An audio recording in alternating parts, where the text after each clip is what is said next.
Okay, so today we're going to be talking about nucleic acids. Nucleic acids are a very important class of biological macromolecule, and this will actually be the last of the four classes of macromolecules that we are going to be discussing in our Introduction to Biochemistry unit. Nucleic acids are unique in that they have two main functions.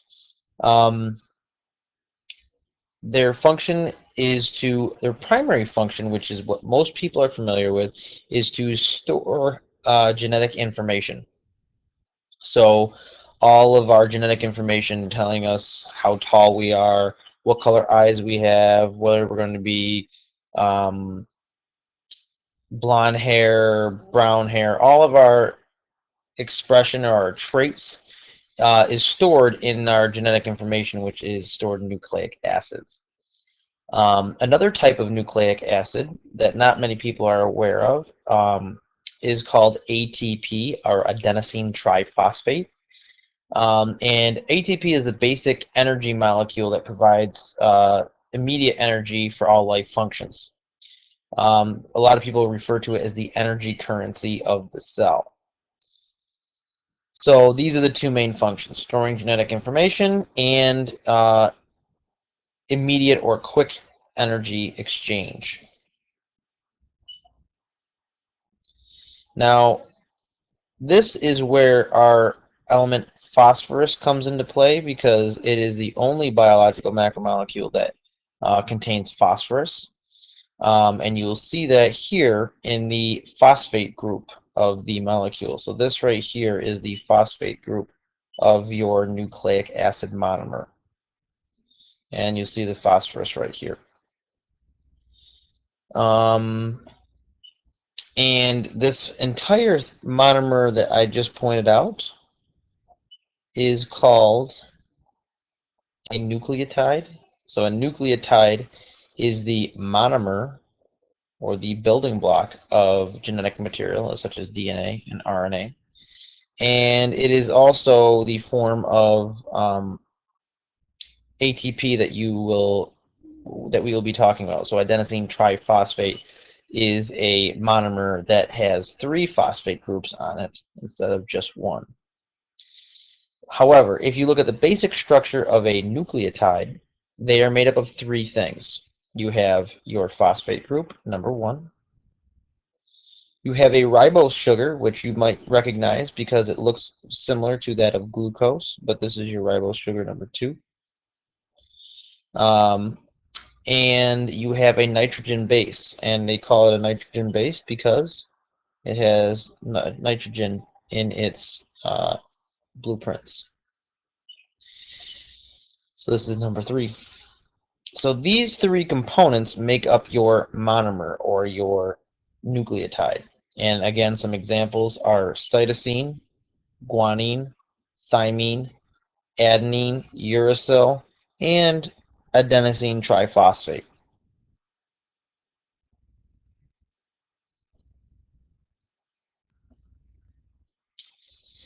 So just like all the other monomers, in order to bond your nucleic acid monomers, or nucleotides, together, you need to use dehydration synthesis. And they do this through something called a phosphodiester bond.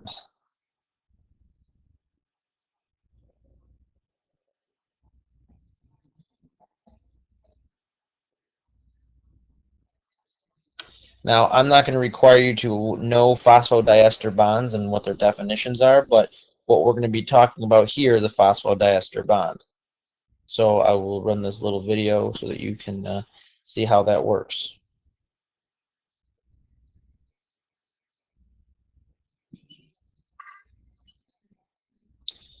So if you notice, you have the hydrogen from the OH group on the ribose and the OH from the phosphate group.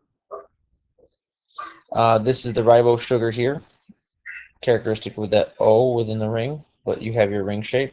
This is your nitrogen base, and this is your phosphate group. So your OH is going to come off of your phosphate group, and your hydrogen is going to come off your oxygen group, causing water to dehydrate or leave the molecule. And then your phosphorus will combine or chemically bond with your oxygen, causing this. This is your phosphodiester bond. The carbon-oxygen-phosphorus bond that you see here is your phosphodiester bond. But that is the dehydration synthesis of nucleic acids. And if you could tell, just like with amino acids or carbohydrates, you have another OH here on your phosphate of this molecule, which can undergo dehydration synthesis with another molecule to create a long chain of polymers. So a long chain of these new nucleotides can form a long polymer, and that is how you form your RNA and your DNA molecules, which we will talk about in a few seconds. So when we're talking about the polymers of nucleic acids, the most common one is your DNA polymer, and you guys should recognize this from Mr. Balco's class or from previous science classes. But your DNA molecule it stands for deoxyribose nucleic acid. It refers to the ribose sugar, deoxyribose. One thing about DNA is that it is double-stranded. You have strand number 1 and you have strand number 2. And if you look at this here, this would be the first strand and this would be the second strand. Each has a ribose. This is your ribose sugar and your phosphate here. So you have a ribose phosphate backbone on either one of these, going all the way up. That's the backbone of the DNA molecule. Okay, so on either side of your double-stranded helix, you have a ribose phosphate backbone. And then attached are your nitrogen bases here. Okay, and if you notice, some nitrogen bases have 2 rings and some nitrogen bases have 1. But one thing you'll notice is that 1 ring will always bond with 2 rings. You'll never see 1 and 1. So 1 nitrogen base ring will bond with 2 nitrogen base rings. And these bonds here are what hold the DNA helix together. And these are forms of weak hydrogen bonds, or H bonds. We'll get into those a little bit more later. So your 2 main polymers of nucleic acids, ATP is not one of them, adenosine triphosphate, because remember that is a single nucleotide itself, so it is a monomer. However, DNA, deoxyribose nucleic acid, or our genetic material, forms a double helix, as you can see right here. Whereas RNA, which is another nucleic acid, stands for ribose nucleic acid. The ribose sugar is slightly different in RNA.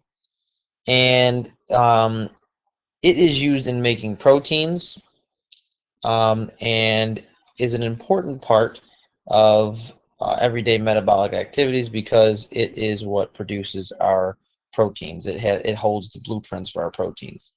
And we'll get into our mRNA and rRNA and tRNA in our genetics unit later on. However, RNA, unlike DNA, is single-stranded. So DNA is a double helix. RNA is a single helix.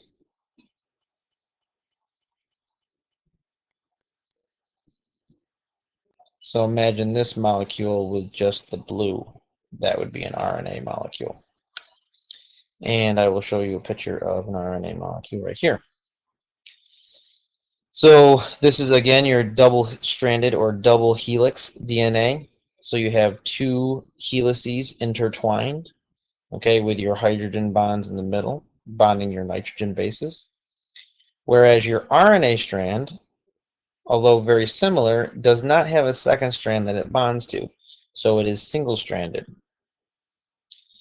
The main difference between RNA and DNA is DNA has cytosine, guanine, adenine, and thymine, whereas RNA has cytosine, guanine, adenine, and instead of thymine, it has uracil. And uracil differs only in a small change in groups on the nitrogen base. Far more complicated than what you need to know now. However, it is good to understand that uracil is the different nitrogen base that causes some of the differences between between RNA and DNA.